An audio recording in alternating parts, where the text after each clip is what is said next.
अस्सलाम वालेकुम स्टूडेंट्स, आज हम करेंगे सिन text book of mathematics for class 11 chapter number 2 matrices and determinants exercise 2.1 question number 1।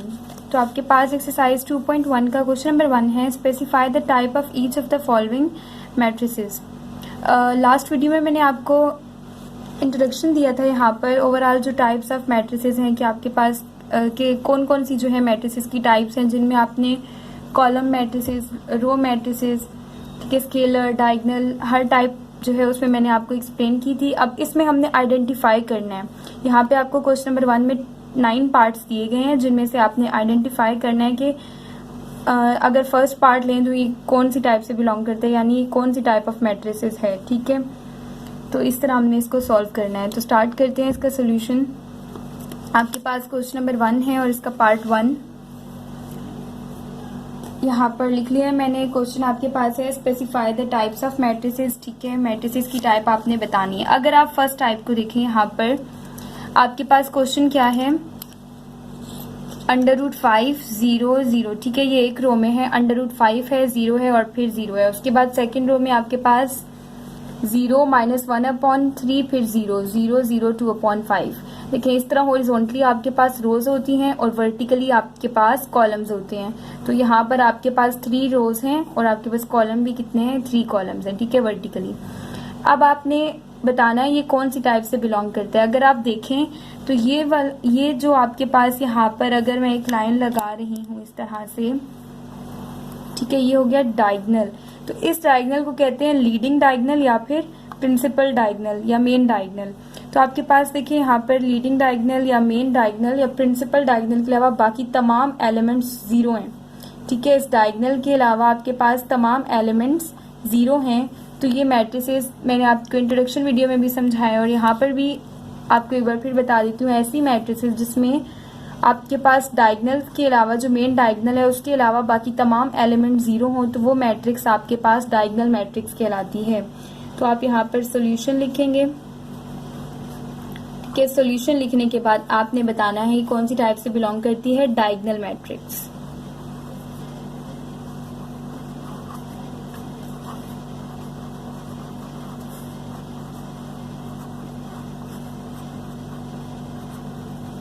चलें, अब आपके पास सेकंड टाइप है यहाँ पर, जो आपके पास क्वेश्चन नंबर 1 का पार्ट 2 है।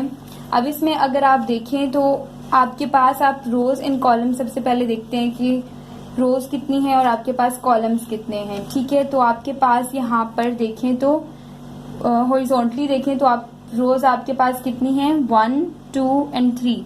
आपके पास 3 रोज हैं और वर्टिकली देखें तो आपके पास जस्ट 1 कॉलम है। ठीक है, तो आपको पता है यहाँ पर इंट्रोडक्शन वीडियो में भी मैंने बताया कि ऐसी मैट्रिक्स जिसमें जिसका ऑर्डर इस तरह से हो। आप देखिए रोज कितनी है, आपके पास 3 रोज हैं, यानी रोज आपके पास m नंबर ऑफ रोज हो, यानी m कुछ भी हो सकता है, 1 2 3 सो ऑन। ठीक है, लेकिन कॉलम की जगह आपके पास हमेशा 1 हो, ये उसका ऑर्डर होगा। ठीक है, ऑर्डर m×1।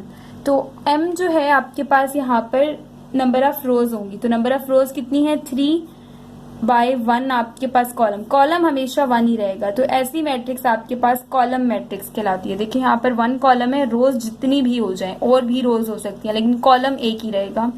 तो ये मैट्रिक्स आपके पास कहलाती है कॉलम मैट्रिक्स। ठीक है, आप सॉल्यूशन लिखेंगे और उसके बाद बता देंगे कि ये मैट्रिक्स क्या है, कॉलम मैट्रिक्स।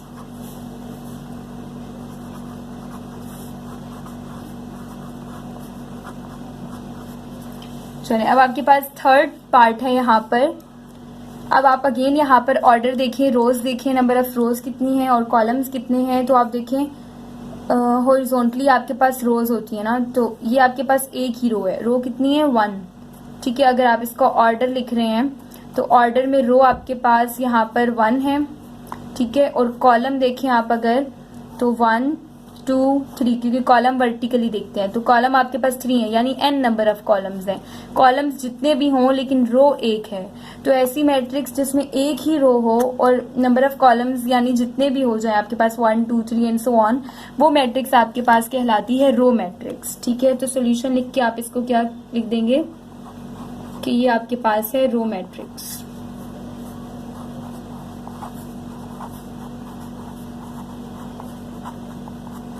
आपने याद रखना है ऐसी मैट्रिक्स जिसमें एक ही कॉलम हो वो कॉलम मैट्रिक्स कहलाती है, और ऐसी मैट्रिक्स जिसमें एक ही रो हो वो रो मैट्रिक्स कहलाती है। अब आपके पास फोर्थ पार्ट है यहाँ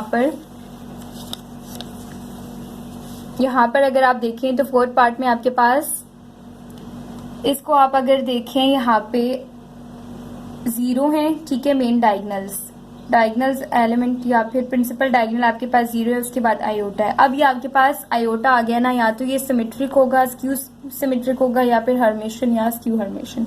अगर आप देखें सिमेट्रिक की कंडीशन क्या होती है कि आपके पास, आप कंडीशंस चेक करेंगे, ठीक है। पहली कंडीशन आप सिमेट्रिक की लगाएं कि ए का ट्रांसपोज लें और वापस ए आ जाए, तो वो मैट्रिक्स सिमेट्रिक मैट्रिक्स कहलाती है। अगर ए का ट्रांसपोज लें माइनस ए आ जाए तो वो स्क्यू सिमेट्रिक कहलाएगी। तो पहले ये दो चेक करते हैं। ए का ट्रांसपोज, तो आप लेट्स सपोज कि ये मैट्रिक्स आपके पास इक्वल्स टू ए है, ठीक है। आप यहाँ पर इसको किस तरह से करेंगे कि let A is equals to, ये मैट्रिक्स आपके पास ए है, 0 आयोटा एंड 0, ठीक है, ये ए मैट्रिक्स है। अब आपने लेना है ए ट्रांसपोज, ठीक है। ए ट्रांसपोज आप लेंगे किस तरह से, ए ट्रांसपोज आपके पास इक्वल आएगा, यानी इस मैट्रिक्स का ट्रांसपोज ले रही हूं मैं, ठीक है। ट्रांसपोज कैसे लेते हैं आप यहाँ गौर से देखें कि आपके पास ये जो रो है, ठीक है, रोज को कॉलम से इंटरचेंज कर दें, कॉलम्स को रोज से इंटरचेंज कर दें, तो आपने उस मैट्रिक्स का ट्रांसपोज ले लिया। देखिए यहाँ पर 0 और आयोटा ये एक रो में है, तो अगर मैं 0 और आयोटा को एक कॉलम में लिख दूं इस तरह से, 0 और आयोटा ये वाला, ठीक है। अब ये दूसरी रो में आयोटा और 0 है, ये रो में है, लेकिन मैं इनको इस तरह से वर्टिकली कॉलम में लिख दूं, आयोटा और 0, ठीक है। तो ये मैंने इस मैट्रिक्स का, ए मैट्रिक्स का ट्रांसपोज ले लिया। अब आप ए ट्रांसपोज को मैट्रिक्स ए से मैच करें तो 0 आयोटा एंड 0, 0 आयोटा 0, दोनों क्या आ गए आपके पास, सेम आ गए। यानी आपके पास ये वाली जो कंडीशन है कि ए ट्रांसपोज इक्वल है ए के, ये क्या हो गई आपके पास, ट्रू हो गई। तो यहाँ पे आपके पास आप क्या करेंगे, सॉल्यूशन लिखेंगे, ठीक है। और सॉल्यूशन लिखने के बाद आप बता देंगे कि ये कौन सी मैट्रिक्स है, सिमेट्रिक मैट्रिक्स है, ठीक है, क्योंकि ये उसकी कंडीशन है, ठीक है। आपने यहाँ पर क्या लिख देना है, यहाँ पे सिमेट्रिक मैट्रिक्स।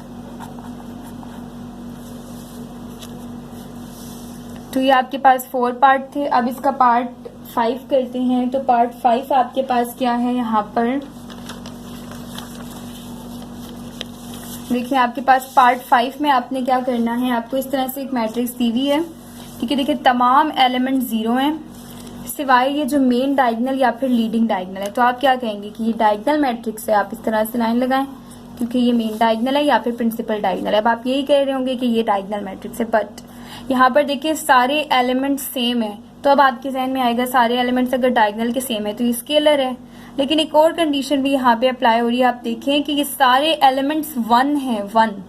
तो आपके पास अगर मेन डायगोनल या लीडिंग डायगोनल के तमाम एलिमेंट्स 1 हों और उसके अलावा यानी मेन डायगोनल के अलावा बाकी तमाम एलिमेंट 0 हों, तो ऐसी मैट्रिक्स आपके पास यूनिट मैट्रिक्स या फिर आइडेंटिटी मैट्रिक्स कहलाती है। आप सॉल्यूशन लिखें और इस मैट्रिक्स को लिख दें यहाँ पर कि ये आपके पास यूनिट या फिर आइडेंटिटी मैट्रिक्स है, ठीक है।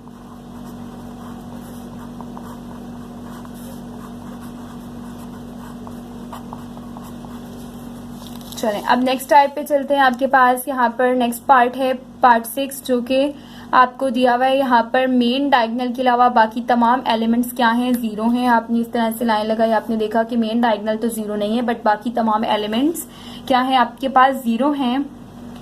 अब आप इन मेन डायगोनल्स को चेक करें, क्या ये मेन डायगोनल सेम है, नो, 2 तो -2 के इक्वल नहीं है, तो ये स्केलर नहीं है, ठीक है।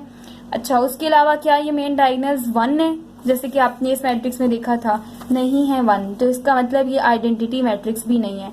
तो लास्ट ही रहेगी आपके पास डायगोनल्स की कि ये कौन सी मैट्रिक्स है, डायगोनल मैट्रिक्स है, ठीक है। अगर ये यूनिट भी नहीं है, स्केलर भी नहीं है, तो ये आपके पास डायगोनल मैट्रिक्स है। आप लिखें सॉल्यूशन और सॉल्यूशन लिखने के बाद आप बता दें कि ये कौन सी मैट्रिक्स है,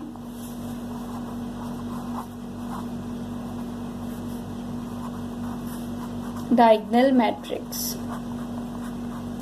चलें, अब आपके पास नेक्स्ट टाइप है यहाँ पर पार्ट 7 है। पार्ट 7 में अगर आप देखें तो अगेन आपके पास जो प्रिंसिपल डायगोनल है, यानी कि ये डायगोनल से ही बिलोंग करती है, डायगोनल की कोई मैट्रिक्स होगी, ठीक है। अब ये जो प्रिंसिपल डायगोनल है या मेन डायगोनल, इसके अलावा बाकी तमाम एलिमेंट्स क्या हैं, 0 हैं। और ये जो डायगोनल्स हैं, अब यहाँ पर मजे की बात ये है कि ये डायगोनल्स जो हैं ये तीनों क्या हैं, आपस में सेम है, √7 √7 √7। तो ऐसी मैट्रिक्स जिसमें जो डायगोनल एलिमेंट्स हैं वो तीनों, यानी जो डायगोनल एलिमेंट 3 है या 4 है, वो आपस में अगर सेम है तो आपके पास वो मैट्रिक्स कहलाती है स्केलर मैट्रिक्स, ठीक है। डायगोनल तो होती है लेकिन वो स्केलर मैट्रिक्स कहलाती है। तो सोल्यूशन लिख के आप क्या लिखेंगे कि ये मैट्रिक्स आपके पास क्या है, स्केलर मैट्रिक्स।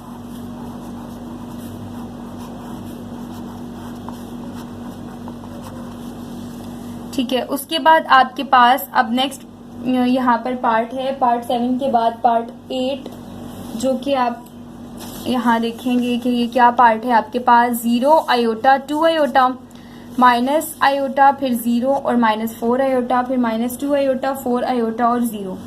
अब आप यहाँ पर देखें, आपको पता है आयोटा वाली टर्म आ रही है यहाँ पर, यानी आयोटा मौजूद है, तो ये सिमेट्रिक, स्क्यू सिमेट्रिक, हर्मिशन या फिर स्क्यू हर्मिशन में से कोई हो सकता है। आप कंडीशन लगाएं यहाँ पर, अगर तो ये हर्मिशन हुई, ठीक है, अगर ये हर्मिशन है तो आपके पास ए बार का जो ट्रांसपोज आप लेंगे वापस आंसर ए के इक्वल आएगा। अगर ये सिमेट्रिक हुई तो, सॉरी हर्मिशन हुई तो, ठीक है, तो वो हर्मिशन होगी। अगर ए बार का ट्रांसपोज आप लेते हैं और वो इक्वल आ जाता है, ट्रांसपोज बार होगा, ठीक है। अगर ए बार का ट्रांसपोज आप लेते हैं और वो नेगेटिव ऑफ ए के इक्वल आता है तो ये आपके पास क्यू हर्मिशन हो जाएगी, ठीक है।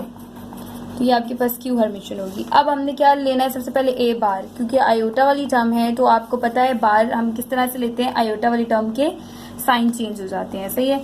आपने यहीं पे लिख देना है let A is equals to, तो ये आपके पास कौन सी मैट्रिक्स हो गई, ए मैट्रिक्स हो गई, ठीक है। उसके बाद आप क्या करेंगे, यहाँ पर आपने फाइंड करना है ए बार, ठीक है। ए बार लेंगे तो वो किस तरह से लेंगे, टर्म आयोटा वाली टर्म के साइन चेंज कर दें। 0 है, ये प्लस आयोटा है तो ये माइनस आयोटा हो जाएगा, ये +2 आयोटा है तो ये -2 आयोटा हो जाएगा, यहाँ पर माइनस आयोटा है तो ये प्लस आयोटा, 0 ऐसे ही लिखेंगे, -4 आयोटा है तो +4 आयोटा हो जाएगा, -2 आयोटा है तो ये +2 आयोटा हो जाएगा, +4 आयोटा है तो ये -4 आयोटा हो जाएगा और 0 एज इट इज, ठीक है। इस तरह आपने आयोटा वाली टर्म्स के साइन चेंज कर लिए। अब इसका ट्रांसपोज लें, ठीक है। ए बार आपने ले लिया, अब ए बार का क्या लेना है, ट्रांसपोज लेना है। तो ए बार का ट्रांसपोज आप किस तरह से लेते हैं कि ट्रांसपोज लेने का तरीका ये है, बार तो आपने ले लिया, अब ट्रांसपोज लेना है। ये जो फर्स्ट रो है इसको फर्स्ट कॉलम बना दें, किस तरह से, यानी रोज को कॉलम में चेंज करें। 0 minus iota, 0 minus iota -2 iota, ठीक है। देखिए ये फर्स्ट रो थी, मैंने इसको फर्स्ट कॉलम बना दिया। अब आयोटा 0 और 4 आयोटा, ये सेकंड रो है, मैं इसको सेकंड कॉलम बनाऊंगी, आयोटा 0 4 आयोटा। अब ये थर्ड रो है, मैं इसको थर्ड कॉलम बना दूंगी, 2 आयोटा -4 आयोटा और 0। तो ये आपके पास ए बार का ट्रांसपोज आ गया, ठीक है। अब चेक करें कि ये -a के इक्वल है या a के इक्वल है। तो अगर आप देखें यहाँ पर a आपके पास क्या है, a आपके पास सिंपली यहाँ पर क्या है, 0 आयोटा 2 आयोटा, देखें 0 आयोटा 2 आयोटा, फिर माइनस आयोटा 0 और -4 आयोटा सेम है, फिर -2 आयोटा 4 आयोटा और 0 ये भी सेम है। इसका मतलब आपके पास कंडीशन कौन सी यहाँ पर हुई है, पूरी ए बार का ट्रांसपोज आपके पास इक्वल्स टू ए आया है, ठीक है। ये आपने रफ वर्क में करना है। उसके बाद अब इसका सोल्यूशन आप किस तरह से करेंगे, यहाँ सोल्यूशन लिखेंगे, ठीक है, और आप बता देंगे कि ये कौन सी टाइप है। चूंकि ए बार का ट्रांसपोज ए के इक्वल है तो ये हर्मिशन मैट्रिक्स है, ठीक है। ये आपके पास हर्मिशन मैट्रिक्स है।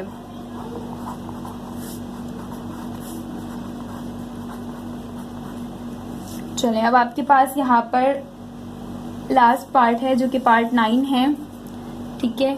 ये पार्ट जो 8 था ना आपके पास क्वेश्चन नंबर 1 का, इसका आंसर आपको बुक के एंड पे स्क्यू हर्मिशन दिया हुआ है, बट इसका जो करेक्ट आंसर है वो हर्मिशन मैट्रिक्स है। चूंकि ये वाली कंडीशन हो रही है, नेगेटिव ऑफ ए के इक्वल आंसर नहीं आ रहा जो हम स्क्यू हर्मिशन लिखें, ठीक है। तो आप करेक्ट कर लीजिएगा। अब आपके पास लास्ट पार्ट है जो कि पार्ट 9 है, सेम यहाँ पर आयोटा मौजूद है, आप यही दोनों कंडीशंस लगाएं, ए बार का ट्रांसपोज ए के इक्वल है या ए बार का ट्रांसपोज नेगेटिव ए के इक्वल है, फिर आप डिसाइड करें। सबसे पहले आप इसी को लिख दें, लेट ए जो है आपके पास इक्वल है इस मैट्रिक्स के, ठीक है। अब आपने क्या करना है, यहाँ पर ए बार लेना है, ठीक है, जिस तरह से यहाँ ए बार लिया था। अब इसका ए बार किस तरह से लेंगे, आयोटा वाली टर्म्स के साइन चेंज कर लें, तो ए बार आपके पास इक्वल आ जाएगा 2, तो एज इट इज लिखें, यहाँ माइनस आयोटा ये प्लस आयोटा हो जाएगा, यहाँ प्लस 5 आयोटा ये माइनस 5 आयोटा हो जाएगा, ये प्लस आयोटा है ये माइनस आयोटा होगा, ये 3 एज इट इज लिखा, यहाँ 7 आयोटा है तो ये माइनस 7 आयोटा हो जाएगा। सिर्फ आयोटा वाली टर्म्स के साइन चेंज करना है। अब माइनस 5 आयोटा है तो ये प्लस 5 आयोटा हो जाएगा, माइनस 7 आयोटा है ये प्लस 7 आयोटा हो जाएगा, और 4 एज इट इज, ठीक है। ए बार ले लिया। अब कंडीशन ये है कि आपने ए बार का ट्रांसपोज लेना है, ठीक है।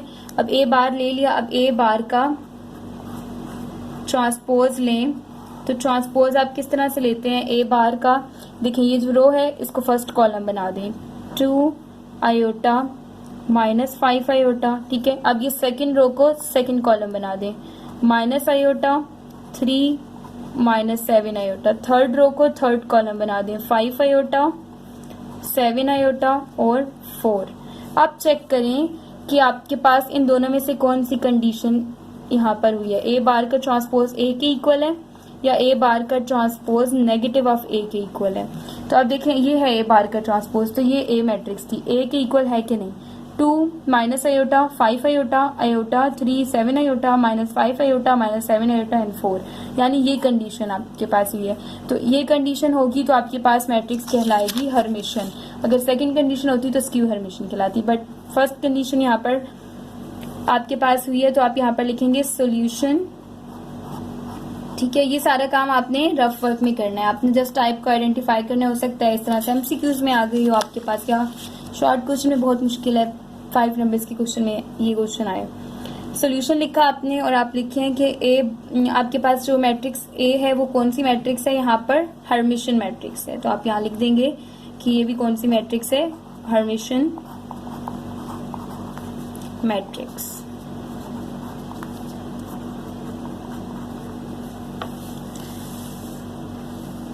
तो यहाँ पर ये आपके पास क्वेश्चन नंबर 1 के जो 9 पार्ट्स थे वो हम लोगों ने कंप्लीट कर लिए, ठीक है। आपने यहाँ पर पार्ट 1 से स्टार्ट किया था, ठीक है, पार्ट 1, फिर पार्ट 2 से लेकर 4 तक यहाँ किया, उसके बाद आपने पार्ट 5, ठीक है, फिर 6 एंड 7 किया, और उसके बाद आपके पास पार्ट 8, ठीक है, पार्ट 8 जो कि ये था, एंड देन आपने अभी पार्ट 9 किया। अब आपके पास एक्सरसाइज 2.1 का क्वेश्चन नंबर 2 है, A newspaper agent of a town records the number of papers sold on each day of 1 week as follows। यानी आपके पास न्यूज़पेपर एजेंट है, उसका आपको रिकॉर्ड दिया गया है कि उसने जो न्यूज़पेपर सोल्ड किए। अब न्यूज़पेपर एजेंट कौन होता है, जब कंपनी न्यूज़पेपर आपके पास बनाती है तो वहाँ से जो न्यूज़पेपर एजेंट ही होता है आपके घरों तक या टाउन में जो है आपके घरों तक जो न्यूज़पेपर पहुँचाता है वो न्यूज़पेपर एजेंट उसको कहते हैं, ठीक है। तो अब उसका रिकॉर्ड है यहाँ पर कि उसने एक वीक में कितने न्यूज़पेपर सोल्ड किए, यानी किस तरह से सोल्ड किए। आप देखें ये रिकॉर्ड यहाँ पर आपके पास है, डेली डॉन न्यूज़ था और आपके पास डेली जंग थी, और मंडे ट्यूसडे वेडनेसडे जो आपके पास एक वीक में उसने हर दिन का आपके पास रिकॉर्ड है कि मंडे को 80 जो है न्यूज़पेपर डेली डॉन और 100 न्यूज़पेपर डेली जंग सोल्ड किए। इसी तरह ट्यूसडे को 90 और 110, वेडनेसडे को 190। तो इस तरह आपके पास ये रिकॉर्ड है।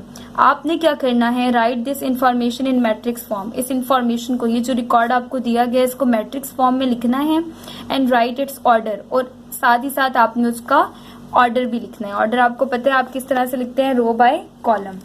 तो अब स्टार्ट करते हैं। यहाँ पर देखिए आपके पास क्वेश्चन है, ठीक है। क्वेश्चन यहाँ पर मैंने राइट कर लिया। आपके पास क्वेश्चन ये था, ठीक है, कि आपके पास रिकॉर्ड मौजूद था जिस तरह से न्यूज़पेपर्स ने सोल्ड किए न्यूज़पेपर एजेंट ने, और उसके बाद आपने इस इंफॉर्मेशन को किस में लिखना है, right the information in matrix form and also right it's order. तो आप सबसे पहले क्या यहाँ पर करेंगे, सोल्यूशन लिखेंगे, ठीक है।